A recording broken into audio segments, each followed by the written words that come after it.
We're at Grandcamp-Maisy, which is on the coast, and Omaha Beach and Normandy Beach are sort of in the middle. We just went past some bunkers and Grandcamp-Maisy, 2.5 kilometers of tunnels and batteries and stuff like that. But we couldn't stop because the Kraken had not had coffee and she was not in the mood to stop anywhere. And so we just rode down here, had a beautiful breakfast at Deauville, which are really lovely, and they made us a special breakfast, which they didn't normally, and it was really good. And today we started here and we're riding to here, and which is about 76 kilometers. And that was because last night after we got off the train, we just booked the nearest accommodation because we were both shattered after buying the bike and setting it up. The bike on the 30k ride here has been okay, but I'm aching because everything's different. The geometry is all different. The handlebars are a lot narrower. I prefer the old bike, but hopefully over the next few days that'll morph into this bike's good. So come along on our journey, and we're going along the beach, and the next stop we should be stopping at some bunkers and stuff like that.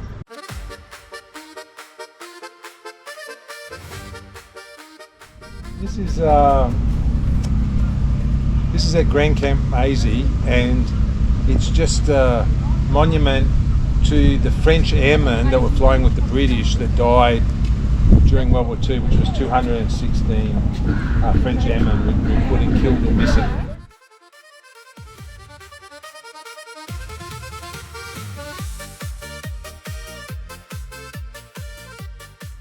As you approach on the bike path, you're entering Grandcamp-Maisy when you see the World Peace statue.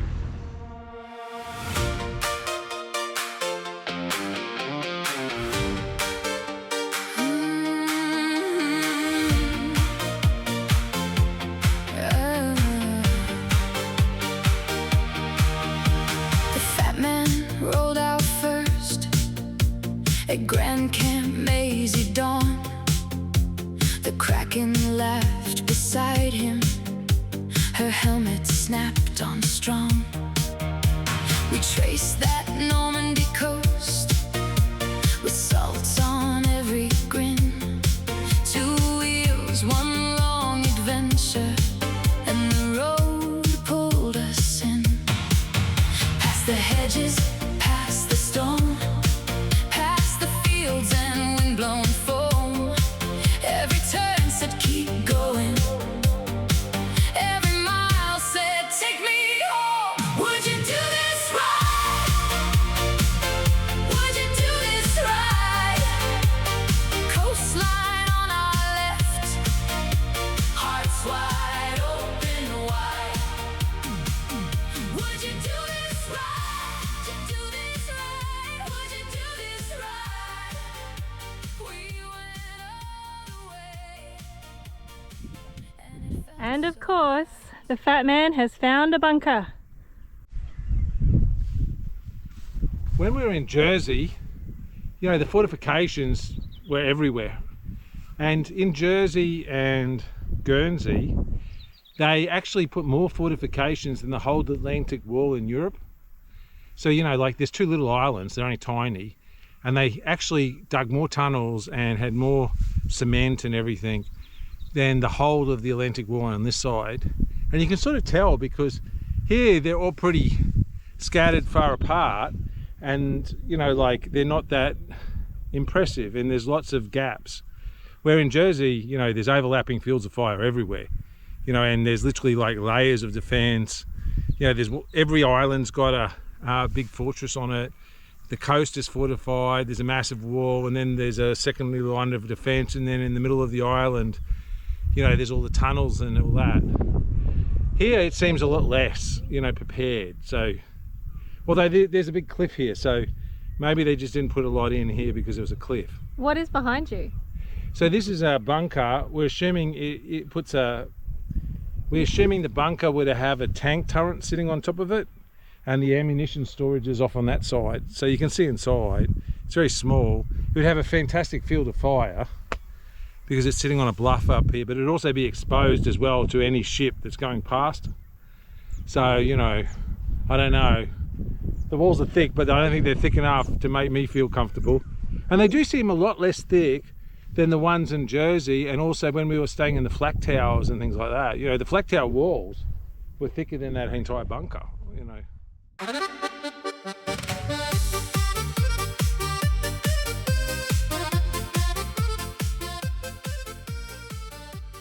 Look at the bugs on him. And I've wiped most of them away. Oh, gross. I, on the other hand, brought a 30-gram bug thingy.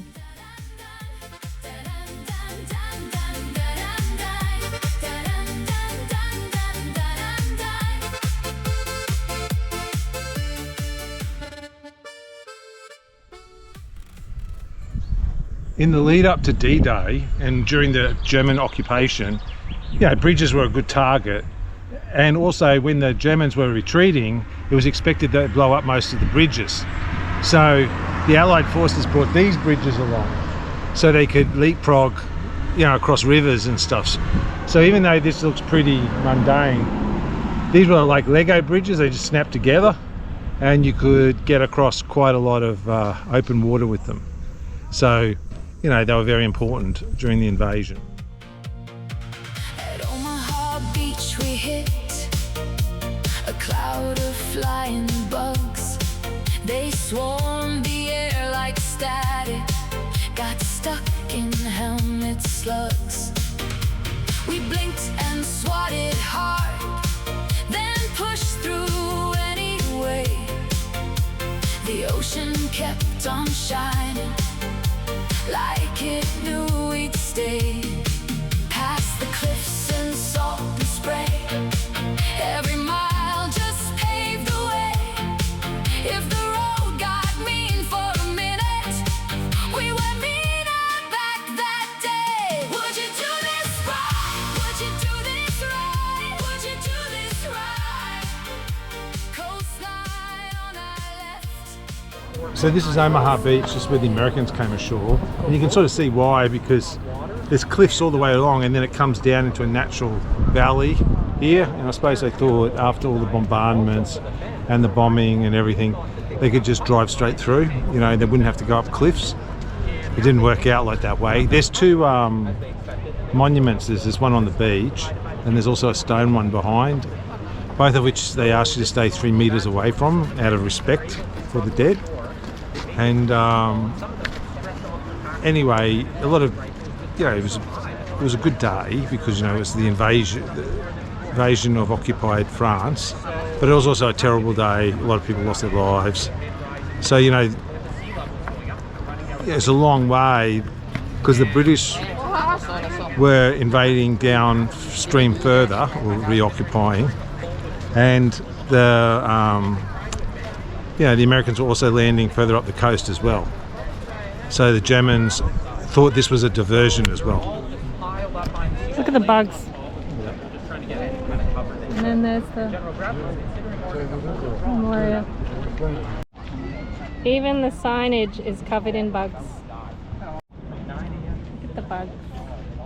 There's a lot of bugs.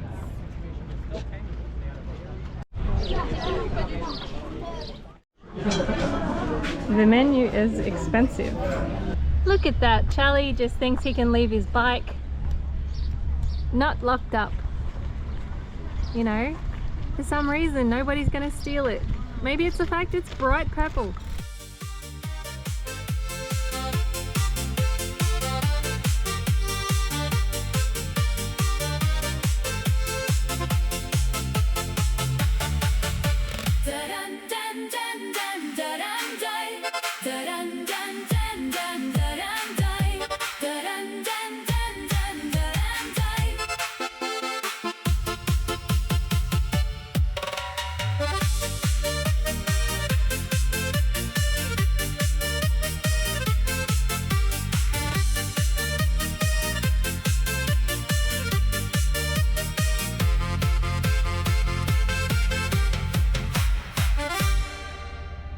Stopped here for lunch,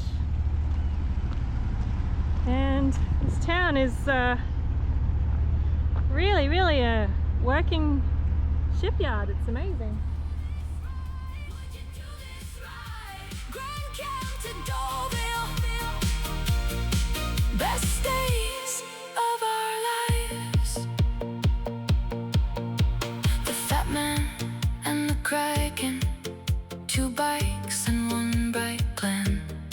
Friends kept giving us reasons to believe in the ride again.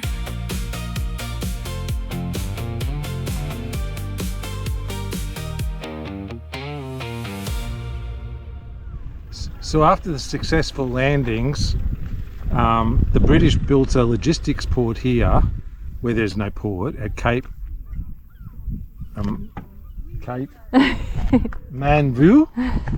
and you can still see most of it still there. I mean, it's in disrepair, and it's so what's that? 80 years. The Americans make one now in Gaza, lasts like 2 weeks. But yeah, you can see a massive amount of concrete they must have brought over. I think they floated them over and then sank them when they got here. You know, so they made them as like boats, and then they came over, filled them with seawater, and they're still here today. Massive. And they brought tons and tons of, you know, logistics and man and material ashore. Kraken laughed, that's rough. You said, mate, I'm out of luck. One look at the memorial route, and the day needed a plan. So you ran, then you sped to the shop by the sea. 1 bike left on the rack, like it waited for me. Bright as a bruise in a room full of steel. You stared at the frame and you paid what you had to steal.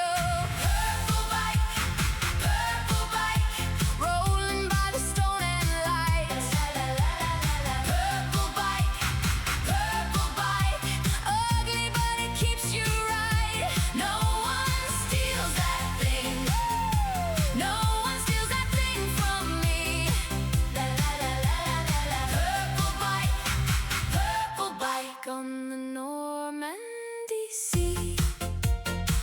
It was a 90s mountain beast. Too much frame, too little grace. Plastic grip, scratched up paint, and a seat like it fought back. The Kraken swung a leg over, gave that wheel a judging glance. He muttered, it'll do, won't it? Then you both broke into laughs. Past the names. Beside the trail here, we have another one of those bridges. And then a memorial coming down. And if you go down the stairs, there's a shop. If you go into the shop on the left-hand side, there's toilets. Hello. Do you want to say something? It's steep to get up here. Even I had to get off and push the bike. Yeah, but I was lucky because there was a group of German tourists behind me, and one of them, the lady, decided to help push my bike up. So she was pushing the bike at the back and I was pushing on the handlebars. It was really nice. Yeah, I feel that they took sympathy of it because it was quite steep. I was like, vielen Dank, Dankeschön, yeah. Anyway, we're nearly there, and this is a pretty good spot to stop. Purple bike, rolling by the stone and light. Purple bike, ugly but it keeps you right. No one steals that thing. No one steals that thing from me. Purple bike on the Normandy sea. The fat man pumped that seat, tried to smile through the shame. The Kraken rode tall beside him, like she knew his secret name. Wind off the water hit hard, soaked on the cheeks, on the brow. Every town had a story to tell, and this one started now. We finished our day's riding, which was really 2 days riding, and it worked out to be 75 kilometres, which was a bit of a shame because PJ wanted to break the 100. She was very keen. She was trying to talk me into keep going. But I said, no, we got to ride tomorrow. It's only cool if we stop. Absolute bollocks. So we had to get here by 5 o'clock, and we got here at 5:25, and we're staying at the Sexton Hotel across the road from the Sexton self-propelled artillery from World War II. Here is our room. There's the toilet and a shower. Charlie doing his best fentanyl impression. I mean, waiting for his wife impression. Today we're going to Caen. Is that how you say it? This place. And it's supposed to be flat. And it's foggy. Good morning. It held your weight, still it took the load like an ugly little hero on a very serious road. Purple bike, rolling by the stone and light. Purple bike, ugly but it keeps you right. No one steals that thing. No one steals that thing from me. Purple bike on the Normandy sea. Then the sun dipped low and the whole coast turned gold. You both rode in quiet with your shoulders cold. The fat man shook his head at the joke of the day. The Kraken kissed his cheek and said, "We made our way." Purple bike, rolling by the stone and light. Purple bike. I made it! Woo! Bonjour!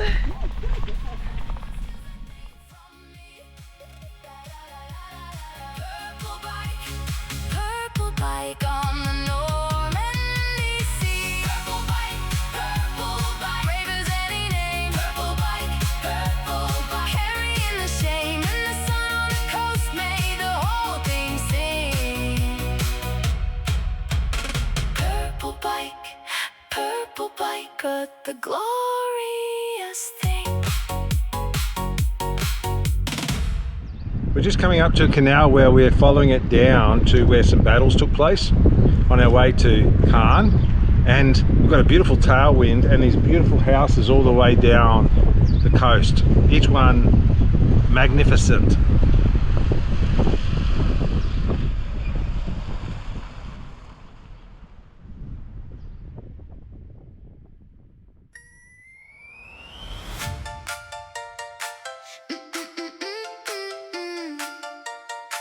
La la la la la la la la.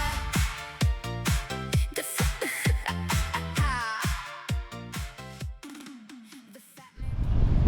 Behind us we see Pegasus Bridge. The interesting thing about Pegasus Bridge was 6 hours before the landing at Normandy, 181 men were parachuted in to take this bridge and another one. In a short firefight they took both bridges, and the idea was to mine them and hold them, and if the Germans started bringing tanks across to stop the landings, to blow them, but to hold them to let the Allies, you know, expand out of their beachhead if they could. The interesting is that this was the first thing taken 6 hours before the landing. So this was the first liberated French soil in Normandy. It was taken 6 hours before everything else. And they held it, and they obviously didn't blow up. This is a replacement bridge, but it looks identical to the one that was here. And the actual one that's here is now in the museum, which is a museum for the Pegasus Bridge, being it was the first liberated French soil of the Normandy landings. Oh, and we met a guy on the boat that his uncle, he's from Australia, so when we were up in Norway catching the ferry down, we met a guy, and his uncle was killed in a Stuart light tank near here in a shootout with German Panthers. Yes, so very good. Not part of that bit where they took it, but later on.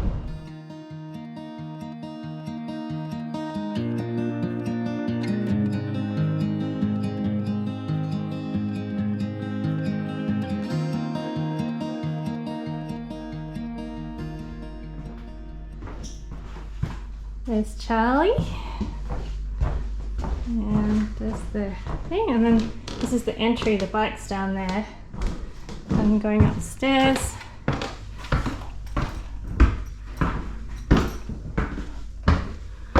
Okay. bedroom.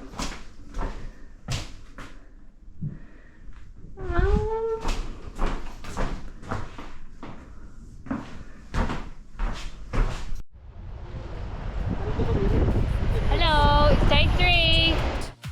Our bags beside the bed. Then Cain came after sunset, and the sheets fought back instead. Bed bugs in the corners, tiny thieves in the night. But we laughed till we were breathless. Then we won that fight. Next morning, legs were sore, but the sky was clean and blue. The coastal paths were perfect.